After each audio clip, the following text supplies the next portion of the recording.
Yangiobod tumanida xalqimizga xos mehr-oqibat va milliy qadriyatlar mujassam bo'lgan shukronalik sayli ko'tarinki ruhda bo'lib o'tdi. Xalqimizning chinakam shukronalikka yo'g'rilgan bayram kayfiyati Yashil makon umummilliy loyihasi doirasida amalga oshirilgan ezgu tashabbuslar bilan uyg'un kechdi.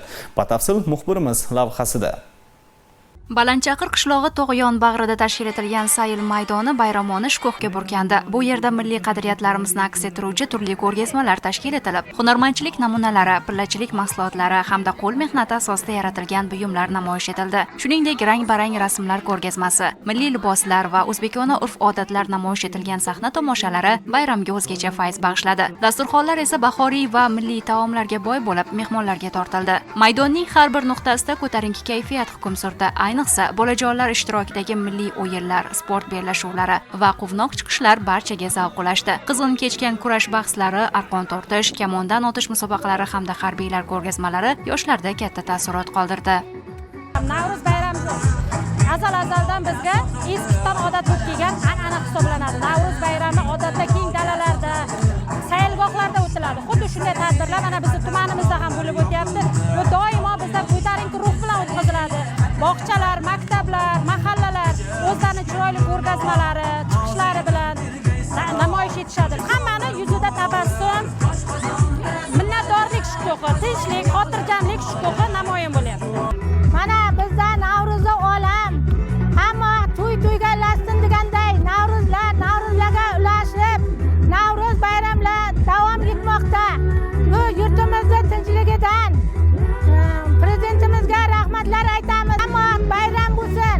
Yurtimizga tinchlik tilaymiz. Bayram dasturida so'z olganlar yurtimizda olib borilayotgan keng ko'lamli islohotlar, aholi farovonligini oshirish borasidagi ishlar hamda bunday sayllarning jamiyat hayotidagi ahamiyatiga alohida to'xtaldi. Tadbirda ijtimoiy himoya yo'nalishidagi ishlar ham e'tibordan chetda qolmadi. Tumanda ijtimoiy himoya milliy agentligining kunduzgi parvarishlash guruhi faoliyat yuritib, birinchi guruh nogironligi bo'lgan 7 nafar fuqaro qamrab olingan. Hozirga qadar ularning 3 nafarida ijtimoiylashuvga erishilgani muhim natijalardan biridir.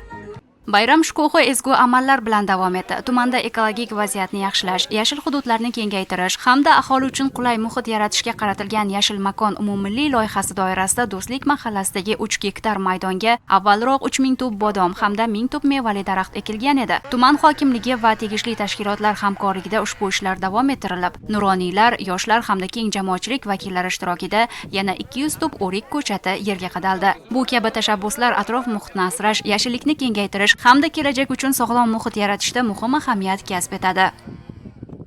Mana hurmatli prezidentimiz Shavkat Mirziyoyev tashabbuslarini hamma yerda yashil makon ketyapti hozir.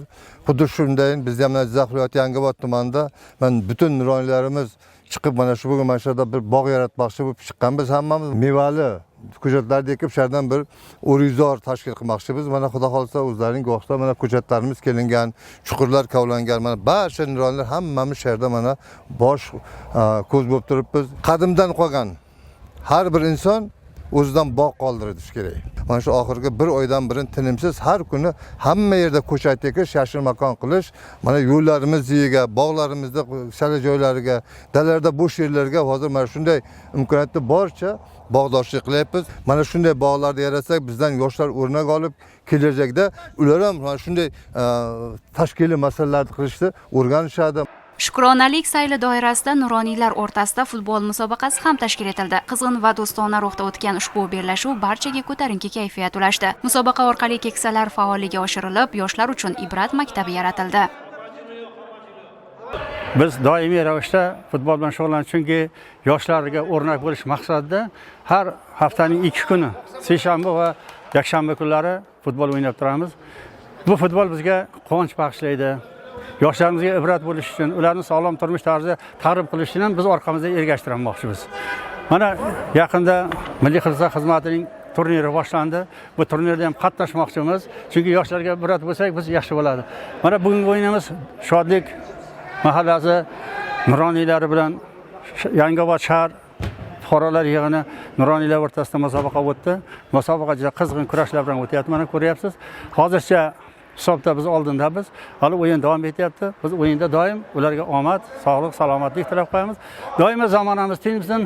Yangiobod tumanida o'tkazilgan bu kabi tadbirlar hudud aholisiga nafaqat bayramona kayfiyat ulashdi, balki jamiyatda birdamlik, mehr-oqibat va ezgu qadriyatlarni yanada mustahkamlashga xizmat qiladi.